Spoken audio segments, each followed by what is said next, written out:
Sir రాజుగారు రాజుగారు వచ్చాడు వచ్చారు వచ్చాడు. అయ్యో ఏం లేదు, కొంచెం సరదా చేద్దామని అంతే. నేను సరదాగా తీసుకుంటాను సార్. ఏదండి? నేను సరదాగా తీసుకుంటాను సార్. రాజుగారు మీరు ఇందాక ఒక మాట అన్నారు, మీడియా Q&Aలో ఈ క్వశ్చన్ కదా అడగాలి, ఈ ఫేక్ వ్యూస్, ఫేక్ కలెక్షన్స్, సినిమాలు కాస్ట్ ఫెయిల్యూర్ ఇలాంటివి కదా అడగాలని. ఇలాంటివి అడిగినప్పుడల్లా హీరోలు బ్యానర్ల మీద ప్రెజర్ తీసుకొచ్చి మొన్నటి ట్వీట్లు వేయించిన సంఘటనలు ఉన్నాయి, మీకు తెలుసో తెలీదు. ఇప్పుడు ఇవాళ సపోజ్ మేము అడిగామనుకోండి, నా క్వశ్చన్ అవనండి, సపోజ్ ఇవాళ ఇదే క్వశ్చన్ నేను అడిగాను అనుకోండి, ఏమంటే దీనికి 10 మిలియన్లు వచ్చాయి, 5 మిలియన్లు వచ్చాయి, ఇది కొన్నారా చేశారా, కొన్నారు నాకు తెలిసిందని అడిగాను అనుకోండి, మొన్నటి మీ హ్యాండిల్లో, అంటే మీరంటే మీరు కాదు, ఒక ప్రొడ్యూసర్ హ్యాండిల్లో ఉంటుంది, ఏమని మేము కొనలేదు, దీనికి యాక్చువల్ యూస్ వచ్చాయని. సో ఇలాగ బ్యానర్లు ఇలా పెట్టే టైంలో మీడియాని అడగలేదని మీరు అనడం కరెక్ట్ కాదు అసలు. ఒక్క నిమిషం, మేము నిజంగా కరెక్ట్గా అడిగితే మీరు చెప్పలేరు. ఒక్క నిమిషం అండి మూర్తి గారు, గతం గతహ, ఓకే, ఇప్పుడన్నా మార్చుకొని ముందుకెళ్దాం. Okay, very good. మీరు చేసిన ఇనిషియేట్ బాగుంది. ఒక మిస్టేక్ని మనం కరెక్ట్ చేసుకోవాలంటే దానివల్ల మై ఫీలింగ్, నా గట్ ఫీల్డ్ ఏంటంటే నేను చెప్పింది అండర్లైన్ చేసుకోండి, మనం ఇస్తున్న కాంటెంట్ ప్రేక్షకులకు రీచ్ అవుతుందా లేదా ఎప్పుడు తెలుస్తుంది. ఒరిజినల్గా వస్తున్న వ్యూస్ని బట్టి మనకు తెలుస్తుంది, అది నా ఫీలింగ్. పేరుకేమో అక్కడ 10 మిలియన్స్ ఉంటున్నాయి, మార్నింగ్ షో ఫుల్ అవ్వట్లేదు, వై అనేది నా క్వశ్చన్. అంటే అక్కడే అర్థం, అంటే బాధేస్తుంది. అంటే దీంట్లో మనం ఫాల్స్కి వెళ్ళకూడదు, జెన్యున్గా ట్రై చేసామనుకో ఒక 6 మంత్స్లో సెటరేట్ అవుతుంది.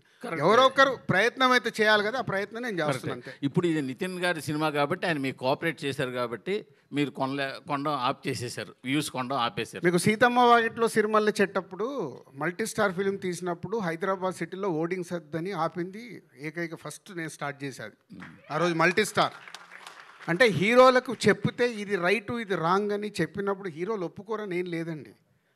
మన పాయింట్ ఆఫ్ వ్యూ, హీరోల పక్కన ఉన్నప్పుడు చెప్పేవాళ్ళు రకరకాలుగా చెప్తారు, సార్ ఇది చేయకుండా అయిపోద్ది. ఈరోజు అలా లేదుగో, వీళ్ళు ఉన్నారే వాళ్ళకు కాంటెంట్ నచ్చితేనే వాళ్ళు మార్నింగ్ షోకి వస్తున్నారు, వేరే దేనికి వాళ్ళు టెంప్ట్ అవ్వట్లేదు. సో మై రిక్వెస్ట్ ఇండస్ట్రీలో ఉన్న వాళ్ళకి కానీ మీకు కానీ నేను చెప్పేది అది, మన కాంటెంట్ని ప్రేక్షకుల దగ్గర రైట్గా తీసుకెళ్ళినప్పుడు అది ఎస్ నో మనకు అర్థమవుతుందనే నా సెన్స్, దీంట్లో వేరేది ఏం ఉద్దేశం కాదు. ఐకాన్ గురించి ఏం చెప్తారా అసలు? ఆ కథ ఓన్లీ తమ్ముడు నేను ఒప్పుకోను, నేను చెప్పలేడు సార్. ఆ కథ అలాగే ఉందా? అలాగే ఉందా? నేను ఒప్పుకోను, ప్రొడ్యూసర్గా నేను ఒప్పుకోను. ఇంటర్వ్యూలో మాట్లాడుకుందాం సార్, మన ఇద్దరం ఇంటర్వ్యూలో మాట్లాడుకుందాం. ఆ కథ అలాగే ఉంది కదా సార్. మీరు ఐన్ టు ఐన్ ఆడుకున్నప్పుడు ఆడుకోండి. అలా కాదు సార్, ఎందుకు అడిగానంటే జనాల్లో ట్విట్టర్లో ఏమడుతున్నారంటే అదే కదా ఇదే అని అడుగుతారు. అదే అడగండి మీరు. ఓకే, ఇది ఐకాన్ కథ కాదండి. అది ఓకే, ఇది ఐకాన్ కథ కాదండి. అదే ఒక క్వశ్చన్, ఆ సినిమా గురించి అడగాలి. మ్యూజిక్ డైరెక్టర్లు ఎవరు చేశారు అవన్నీ ఇప్పుడు ఎందుకు? నేను అందుకే తమ్ముడు గురించి అడగండి అన్న. రాజు గారు ఆల్మోస్ట్ 22 ఇయర్స్ జర్నీ ఏమో మీది, 22 ఇయర్స్ జర్నీ. అంటే అన్నీ సాఫీగా జరిగిపోతున్నప్పుడు ఎవరో ఏమీ మారరు, ఎవరైనా సరే, మామూలు మేమైనా అంతే, మీరైనా అంతే. సడన్గా లాస్ట్ టైం ఒక కపుల్ ఆఫ్ మంత్స్ బ్యాక్ మీరు ఫేక్ కలెక్షన్స్ మీద చాలా ఓకల్గా ఫస్ట్ మీరే మాట్లాడారు, ఇప్పుడు ఫేక్ వ్యూస్ గురించి మాట్లాడుతున్నారు. దిల్ రాజు గారిలో ఈ మార్పు రావడానికి ట్రిగర్ అయింది కారణం ఏంటి? అంటే నాకు ఎప్పటి నుంచో లోపల అది బాధ ఉందండి. బాధ ఏంటంటే మనం లైఫ్లో ఫాల్స్గా బతకడం అలవాటు అవుతే అదే గ్రో అవుతూ ఉంటుంది. ఎస్పెషల్లీ మనకు సినిమా ఇండస్ట్రీలో, మీడియాలో ఇది ఎక్కువ ఉంటుంది. మీరు కూడా ఇప్పుడు మీడియాలో అక్కడ తమ్లైన్ ఒకటి ఉంటుంది, లోపలికి వెళ్ళి చూస్తే ఇంకోటి ఉంటుంది కదా. అంటే మనం అట్రాక్ట్ చేయడానికి, అది ఏం చేస్తున్నాము, అందరిని అట్రాక్ట్ చేయడానికి. మాకేంటి ఇప్పుడు ఒక ప్రొడ్యూసర్గా, అరే ఒక జెన్యున్గా మనం చేస్తున్నప్పుడు అది ప్రేక్షకుల దగ్గరకు రీచ్ అవుతే, నేను ఇందాక చెప్పిందే, మనకు అది పల్స్ తెలవాలి ఆడియన్కు, ఇది రీచ్ అవుతుందా లేదా అని. మనం ఇచ్చేసి దాని వెనకాల అవి వేసుకుంటూ వెళ్తే విచిత్రం ఏంటంటే మా ఇంట్లో అడిగారు, అయ్యింది ఇది 10 మిలియన్ చూసారా అని. ఇప్పుడు ఏం చెప్పాలి? మా బ్రదర్ అడిగాడు ఒకరోజు, 10 మిలియన్స్ చూసారని. సో ఏదో ఒకటి కానీ చెప్తున్నా, అంటే అది కరెక్ట్ కాదు అనేది నాకు అనిపించి ఓహో ఇది ఎక్కడో ఒక చేంజ్ తీసుకోవాలా. ఇప్పుడు టైం కూడా అలా వస్తుంది, అంటే మనం జెన్యున్ సైడ్ షిఫ్ట్ అవ్వాల్సిన టైం వస్తుంది కాబట్టి వెళ్దామనే ఒక స్టెప్ ఇది. కానీ ఈ మార్పు టెంపరీగా ఉంటుందా పర్మనెంట్గా ఉంటుందా? రేపొద్దున్న మీరందరూ 100% ఈ నిమిషం నుంచి సపోర్ట్ చేయండి, పర్మనెంట్ ఉంటుంది. అలాగే మీ టీమ్స్ మా వెనకాల పంపకండి సార్. ఎందుకంటే ఏదన్నా సినిమాలో ఇది బాగుంది, ఇది బాగాలేదేమో, ఇది మార్చుకోలేమో, ఇది మార్చుకోకూడదేమో అని ఏదన్నా రాస్తే వెంటనే మీ టీం మా సినిమా మీద నెగిటివ్గా చేసేస్తున్నారు. అది కాదు మళ్ళీ ఇది వేరే సబ్జెక్టు, మీరు వేరే సైడ్ లాగుతున్నారు. ఇక్కడ మనం మాట్లాడుతుంది వ్యూస్ గురించి. ఇప్పుడు మీరు కొన్ని రాస్తారు, మీకేదో వచ్చిన ఇన్ఫర్మేషన్ మీరు బయటికి వెళ్ళి తెలుసుకున్నది రాసి అది సినిమాకు డ్యామేజ్ లాగా ఉంటే ప్రొడ్యూసర్ అని నేను ఒప్పుకోను. సినిమా వార్తలు వేరు, సినిమాల్ని మీకు గురించి ఏమండి ఒక నిమిషం మీకు తెలియకుండా మీలో కొందరు సినిమాల్ని కూడా డ్యామేజ్ చేస్తున్నారు. అది కరెక్ట్ కాదు. సినిమా పడ్డ తర్వాత డ్యామేజ్ అవ్వని, సినిమా పడకుండా ముందు దాన్ని డ్యామేజ్ చేస్తే మన చెట్టును మనమే నరుక్కున్నాం. లేదండి, మీరు చెప్పే టాపిక్ వేరు. నేను అనేది ఏంటంటే ఇప్పుడు ఫర్ ఎగ్జాంపుల్ ట్రైలర్ రిలీజ్ చేశారు, ఒకటి బాగుందని ఇంకొకటి బాగాలేదనో లేకపోతే ఇంకా బాగుండాలని ఏదో రాస్తాం కదా, దాని వెనకాల పడొద్దని చెప్పి. అది అవును, ఇప్పుడు అదే కదా నేను చెప్పింది. ఇప్పుడు ఇవాళ బాగుందని మీరు తమ్ముడు చూసిన వాళ్ళందరూ ఆల్మోస్ట్ ఒక ఎవరన్నా నేనైతే నాకు ఎక్కడ నెగిటివ్గా అనిపించలేదు. ఆల్మోస్ట్ అందరు పాజిటివ్గా అని రాశారుగా, అంటే దాంట్లో విషయం ఉంది కాబట్టి పాజిటివ్గా రాశారు. విషయం లేదనుకో మీ వెనకాల పడితే మీరు రాస్తారా? మీ క్రెడిబిలిటీ లేదా? పడుతున్నారు అదే ప్రాబ్లం. మీ క్రెడిబిలిటీ కూడా పోద్ది కదా. పడుతున్నారు. నేను ఇచ్చిన జెన్యూన్ స్టేట్మెంట్ ఉంది చూసారా, అది మీలో కూడా ఉండాలి. జెన్యూనిటీ అనేది మీరు ఇచ్చే దాంట్లో కూడా ఉండాలి. మన అవకాశం ఉన్నట్టు ఇస్తామంటే కూడా కుదరదుగా. వేణుగారు బోత్ సైడ్ ఉంటుంది ఇది, కత్తి మీద సామిది. వేణుగారు రాజుగారు ఇప్పుడు రాజుగారు అండి, మీరు ఇందాక మాట్లాడుతూ రెమ్యునరేషన్ల గురించి మాట్లాడారు. అదే నేను అడగబోతున్నా. Thank you. ఒకటే క్వశ్చన్లో 2 ఆన్సర్లు. ఆ రెమ్యునరేషన్ల విషయంలోకి వచ్చేసరికి ఇద్దరికి ఏదో నామినల్గా ఇచ్చి నడిపించారు, ఓకే, అది ఓకే, ఇద్దరు వెల్ అండ్ గుడ్ కాబట్టి అడ్జస్ట్ అయ్యారు. ఇది అన్ని సినిమాలకు సక్సెస్ అవుతుందా? ఇదే ప్రాసెస్ని అందరూ బిగిన్ చేస్తే ఇటు ప్రొడక్షన్ కాస్ట్తో పాటు థియేటర్లకు కూడా జనాలు వచ్చే అవకాశం ఉంటుందా? దాని మీద నేను కూడా అడిగేస్తాను. ఇప్పుడు మీరు అన్నారు కదా రెమ్యునరేషన్స్, మీ నెక్స్ట్ రాబోయే సినిమాలకు కూడా మీ హీరోలకు మీరంటే అట్లా చెప్తారా రెమ్యునరేషన్? ఎందుకంటే ఈ మధ్య ఒక ఆయన అన్నాడు, ఫ్లాప్ హీరోకి 13 crores ఇచ్చారు, రెమ్యునరేషన్ పెంచి అని ఒక ప్రొడ్యూసర్. అంటే మీరేంటంటే హీరోల కోసం మీరు వెనకాల పడి రెమ్యునరేషన్ మీరే పెంచుతున్నారు ప్రొడ్యూసర్లే, సినిమా కాదు, ఫ్లాప్ అయినా హిట్ అయినా కూడా. ఇప్పుడేమో మీరు వీళ్ళు తీసుకోలేదు, ఈ వరడు వస్తే బాగుంటుంది అని అంటున్నారు. మీ రాబోయే సినిమాల్లో కూడా ఇలాంటిది కంటిన్యూ చేస్తే బాగుంటుందా అడుగుతారా మీరు? అంటే ఆ ధైర్యం ఉందా ప్రొడ్యూసర్కి? హీరోలను అడిగే ధైర్యం ఉందా? దిల్ రాజుకు ఉంది. సూపర్. దాని కంటిన్యూషనే ఈ ఓటీటీలు మీరు స్క్రీన్లో ఏగానే జనాలు ఫిక్స్ అయిపోతున్నారు. ఒక నిమిషం, దిల్ రాజుకి ఎందుకు ఉందని అంటున్నా అంటే, నేను అందరు హీరోలతో పనిచేసా, అందరు హీరోలతో నేను మాట్లాడేటప్పుడు కూర్చోబెట్టుకుని ఎక్స్ప్లెయిన్ చేస్తాను, గుడ్ బ్యాడ్, తర్వాత వాళ్ళ డెసిషన్, ఇలా ఎలా ఉంది అలా ఎలా ఉంది అని. దాంట్లో ఇప్పుడు ఇంతమంది స్టార్ హీరోలలో చాలామంది స్టార్ హీరోలు ఆ రోజు నా భుజం తట్టి గోహెడ్ అన్న వాళ్ళు కూడా ఉన్నారు. దానికి ఎగ్జాంపుల్ ఎన్టీఆర్ బృందావనం అప్పుడు, మిస్టర్ పర్ఫెక్ట్ అప్పుడు ప్రభాస్, సీతమ్మ వాకిట్లో సిరిమల్ల చెట్టు అప్పుడు మహేష్ బాబు, వకీల్ సాబ్ అప్పుడు పవన్ కళ్యాణ్ గారు, అందరు. అంటే వెన్ ప్రొడ్యూసర్ నిజంగా సినిమానే తీయాల కాదు, ఎకానమిక్స్ కూడా వాళ్ళతో కూర్చొని రియాలిటీగా ఎక్స్ప్లెయిన్ చేస్తే 100% రీచ్ అవుతుంది. చేసే ఓపికలు నిర్మాతల దగ్గర లేవు. వెళ్ళిపోయి ప్రాజెక్ట్ సెట్ చేసుకోవాలి, లేకుంటే అమ్మో నేను లేట్ అవుతే వెనక ప్రొడ్యూసర్ వెళ్ళిపోయి ఇస్తాడేమో సగం టెన్షన్లో యాక్సెప్ట్ చేసుకొని వస్తారు. అది ప్రాబ్లం. అంటే ఈ పోటీ ప్రపంచంలో అది కంటిన్యూ అవుతుంది అనుకుంటున్నారా? మాకే కాదు కదా, మీకు కూడా ఉంది కదా. TV5లో వస్తుందంటే TV9 వాళ్ళకి టెన్షను, NTVలో వస్తుందంటే ఇంకొకరి టెన్షను. ఇది మన అందరిది. నేను అందుకే అండర్లైన్ చేసేది ఇందాక చేసా, మాకే కాదు మీకు కూడా ఉంది పోటీ ప్రపంచం. పోటీ ప్రపంచంలో అందుకే మనం మీ థంబ్ లైన్ పెడతారు కదా, ఎందుకు పెడుతున్నాం మనకు తెలుసు, లోపల ఏం మ్యాటర్ ఉందో నీకు తెలుసు. కానీ అక్కడ చదివే వాళ్ళు లోపలికి వెళ్ళాలని అక్కడ ఒక అట్రాక్షన్. ఇది cinema media, we are is entertainment people కదా, ఎంటర్టైన్మెంట్ ఇండస్ట్రీలో ఉన్నాం కాబట్టి ఇవన్నీ కామన్. ఇది మీకు ఎంత మట్టుకు అర్థమై దీన్ని హైలైట్ చేసుకుంటూ వెళ్తారో అది ప్రయత్నం చేయండి. థంబ్ లైన్ మళ్ళీ దిల్ రాజు ఇది పెట్టిండి, ఇది చెప్పిండి అని రాంగ్ పెట్టకండి, జెన్యున్గా పెట్టి ఓహో దీంట్లో మ్యాటర్ ఉంది అని. నితిన్ గారు ఒక్క నిమిషం అండి సార్, దీనికి ఒక చిన్న అంటే ఒక మ్యాటర్ చెప్పాలనిపించింది కాబట్టి చెప్తున్నాను నేను.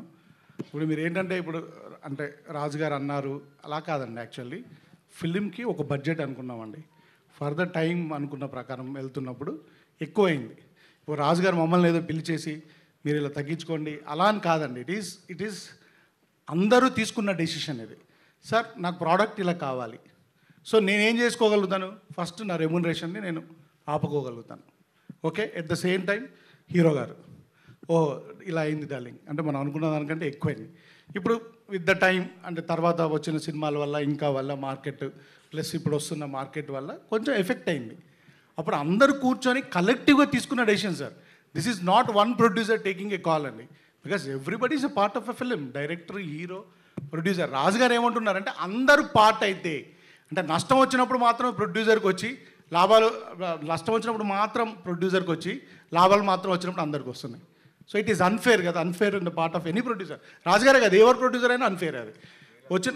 సార్ అందరూ ఉన్నారు కదంటే సార్ నాకు కావాలను ఇప్పుడు సార్ ఇప్పుడు మనకొక సార్ ఇప్పుడు మీరు కూడా ఏం లేదు, ఉంటారు ఉండరు అని కాదు. ఎక్కడో ఒక దగ్గర ఒక డిస్కషన్ స్టార్ట్ అవ్వకుంటే రీచ్ అవ్వదు కదా, ఎక్కడో ఒక స్టెప్ పడాలి కదా.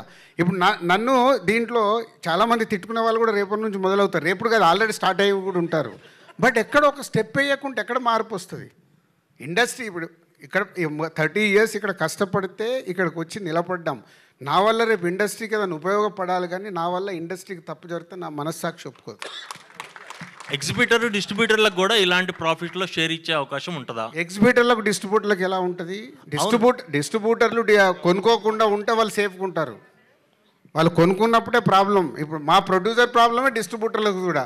పరిగెత్తే సినిమా వాల్యూ లేకుంటే అంటే దాని కాస్ట్ క్యాలిక్యులేట్ చేసుకోకుండా కొంటే సినిమా తేడా వచ్చింది అనుకో పోద్ది. నేను ప్రొడ్యూసర్ ఎందుకు అయ్యాను?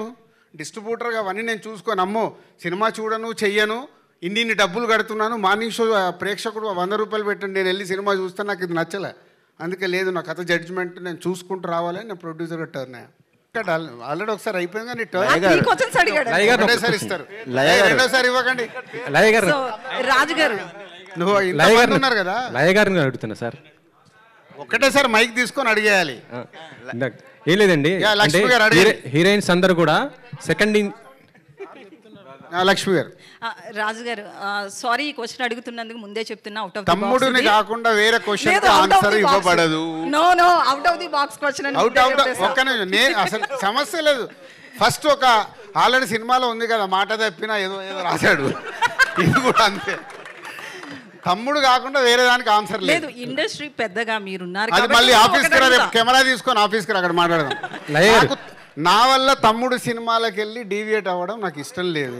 సప్తమి గౌడ, ఈ తమ్ముడు నితిన్ గారు ఇక్కడ నితిన్ గారు బేసికలీ అయ్యో నితిన్ గారిని అడగలేదండి, రాజుగారు వద్దన్నారు కదా ఇందాక.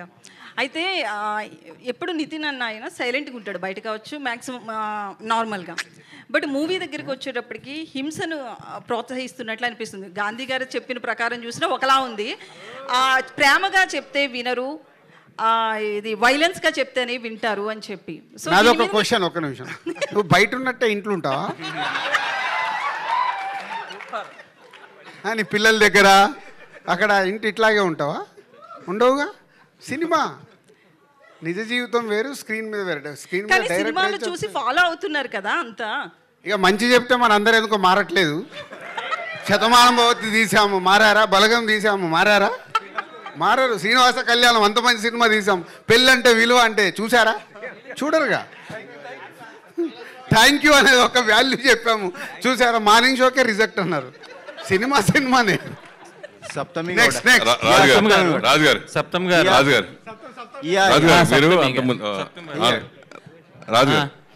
సూపర్ స్టార్ కృష్ణ గారి దగ్గర నుంచి హీరోలు రిమ్యునరేషన్ లేకుండా చేసినవి ఉన్నాయి, రిమ్యునరేషన్ తిరిగి చేసినవి ఉన్నాయి.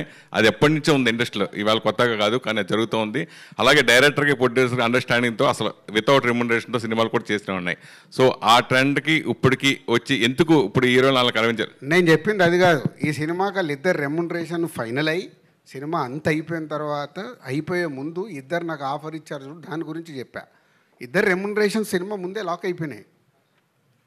సినిమా ఫినిషింగ్లో ఉన్నప్పుడు డైరెక్టర్ వచ్చి ఇగో ఇది ఉంది సార్, ఇది ఉంది అని చెప్పి అప్పుడే ఓపెన్గా నేను అలా డల్గా ఉంది ఇది నంబర్లన్నీ వేస్తుంటే పెన్ను తీసుకొని ఇవి నా రెమ్యునరేషన్ ఇక నుంచి వద్దు సార్. అలాగే నితిన్ దగ్గర ఇలా డిస్కషన్ వచ్చినప్పుడు అంకుల్ మీరు ఎంత పంపిస్తే నాకు అంతే రెమ్యునరేషన్ ఈ సినిమాకి, దాన్ని అప్రిషియేట్ చేస్తున్నాను. రెమ్యునరేషన్లు అన్నీ ముందే మాట్లాడుకుంటాం. తర్వాత మెయిన్ ఏంటంటే ఇప్పుడు వ్యూస్ గురించి మాట్లాడుతున్నారు. నిజంగా సాంగ్స్ ఆడియో కంపెనీలు కొనేది ఆ వ్యూస్ ఈ 10 మిలియన్స్ 50 మిలియన్ బిలియన్లు ఇలా ఎంతో మనం చూసాం. సో ఈ ఎఫెక్ట్ ఆడియో కంపెనీల మీద కొట్టదా మీకు వాళ్ళు కొనే అంత డబ్బులు పెట్టి కొంటారు కదా వాళ్ళు? అస్సలు కొట్టదు. ఒరిజినల్గా స్టార్ట్ అవ్వండి, ఒరిజినలే నడుస్తుంది. వాళ్ళకు తెలుసు, అది వాళ్ళకి తెలియదా? తెలుసు కానీ వాళ్ళకి తెలియదు అనుకుంటున్నావా? తెలుసు మరి అయిపోయింది కదా, అందరికి లోపల ఉన్న అందరికి ఓపెన్ సీక్రెట్ అది. ఒక నిమిషం సప్తం లేదు అడుగుతారంటే అడగనివ్వండి.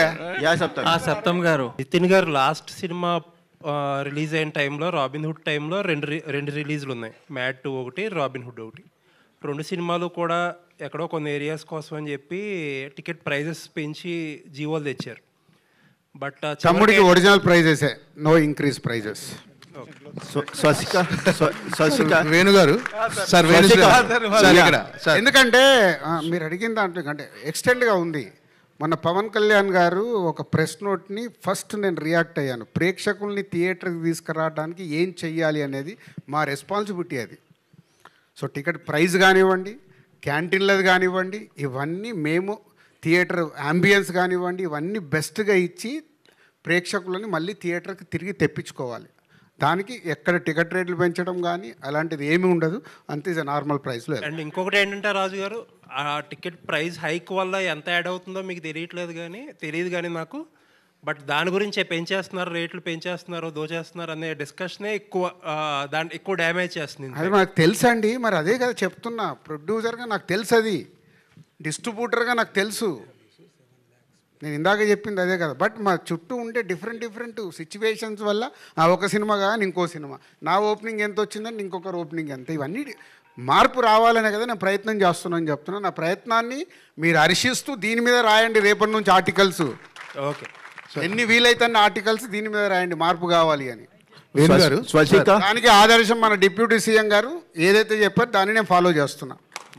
అలాగే తెలంగాణ గవర్నమెంట్లో కూడా నిన్న సబ్ కమిటీ మీటింగ్లో ఇది ప్రపోజల్ ఇచ్చాను డిప్యూటీ సీఎం గారికి. వాళ్ళకి నిన్న వాళ్ళు ఇచ్చిన దాంట్లో క్లియర్గా ఇవ్వలేదు. బట్ తెలంగాణ స్టేట్లో కూడా అది సేమ్ పవన్ కళ్యాణ్ గారు అక్కడ ఏదైతే అడిగారో అది యాజ్ ఇట్ ఈస్గా ఇక్కడ ప్రపోజల్ పెట్టాం.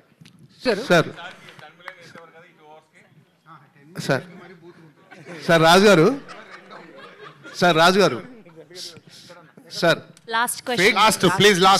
మామూలుగా మీరు ప్రతిదీ మీరు చెప్పే ప్రతి విషయం కూడా అంటే కుండా బద్దలు కొట్టినట్టుగా మాట్లాడటం, అంటే ఫేక్ కలెక్షన్స్ కానీ, ఇప్పుడు మీరు ఫేక్ వ్యూస్ గురించి మాట్లాడారు. అంటే ఇది పర్టికులర్గా ఒకటి ఇక్కడ ఆ ఫేక్ అనే పదం కాకుండా దాన్ని మనం అందంగా చెప్పొచ్చు. అంటే ఇట్స్ పేడ్ అనొచ్చు, రాంగ్ కలెక్షన్. ఫేక్ అంటే సౌండింగ్ తప్పుగా వస్తుంది. Okay, wrong. ఓకే, ఇవన్నీ అంటే మీరు ఒక్కరంటే పాటించగలరు, మిగతా ప్రొడ్యూసర్లు అంతా అవి పాటించగలరు. అంటే ఖచ్చితంగా వాళ్ళు చేస్తున్నప్పుడు నేను చేయాలి, మీరు చేయాలనే ప్రెజర్ మీ దగ్గర ఉంటుంది. మీరు ఎంతవరకు దీని మీద స్టిక్ అయి ఉండగలరు అనుకుంటున్నాను. నీకు ఇందాకే చెప్పాను కదా, నేను మొదటి స్టెప్ వేసా, మీరు నా వెనకాల ఉండండి, అందరు వెనకాల వస్తారు. ప్రొడ్యూసర్లు ఉండాలి సార్. ప్రొడ్యూసర్లు ఎందుకమ్మా, మీకు తప్పని మీకు తెలిస్తే మీరు ముందు రాయండి కదా. మళ్ళీ పిఆర్ఓలకి వెళ్ళి ఫోన్ వచ్చిందని చెప్పొద్దు. మీకు తప్పని ఎంక్వైరీ చేసుకోండి, తెలుస్తాయిగా. ఇవాళంతా ఇప్పుడు యుఎస్లో మొత్తం రన్ ట్రాక్ కదా. యుఎస్లో ఎందుకు కరెక్ట్గా తెలుస్తుంది మనకు? ఎందుకు తెలుస్తుంది? ఇప్పుడు తెలంగాణలో ఇమ్మీడియట్గా నేను సబ్ కమిటీ మీటింగ్లో చెప్పాను, రన్ ట్రాక్ కావాలి. వస్తాయని ఒరిజినల్ వచ్చేస్తాయి, తొందరలోనే ఉంది, పెద్ద దూరమేం లేదు అన్నిటికీ. సో ఎక్కడో ఒక స్టెప్ పడుతుంటే ఇవన్నీ మారుతూ వస్తాయి. మార్పు కోసం I'm trying. Sir Dil Raju గారు, లాస్ట్ క్వశ్చన్ సార్ రీసెంట్గా రిలీజ్ ట్రెండ్ ఒకటి బాగా ఎక్కువైంది. సో కొత్త సినిమాలు రిలీజ్ అవుతున్న టైంలో కూడా రిలీజ్లు అవ్వటం, కొంచెం రీసెంట్గా రిలీజ్ అయిన కలేజా, భైరవం ఓపెన్ స్టేట్మెంట్ ఇచ్చారు హీరో కానీ ప్రొడ్యూసర్స్ కానీ, కొంచెం ఇబ్బంది అయిందని. యాజ్ ఎ ప్రొడ్యూసర్గా ఇలాంటి ముందు జరగకుండా మీరేమన్నా కఠినమైన నిర్ణయాలు తీసుకోగలుగుతున్నారా? తమ్ముడు సినిమాని దాటేసి వెళ్ళినట్టును గ్రౌండ్లోకి రా, దానికోసం సపరేట్గా పెట్టుకుందాం. Thank you. Okay, thank you very much. Thank you to all the media. So దయచేసి నేను అన్ని థంబ్ లైన్స్ చెక్ చేస్తా, తప్పుది ఎక్కడన్నా కనిపించిందా, ఇగో మళ్ళీ ఇది కూడా తీసుకోండి. జూలై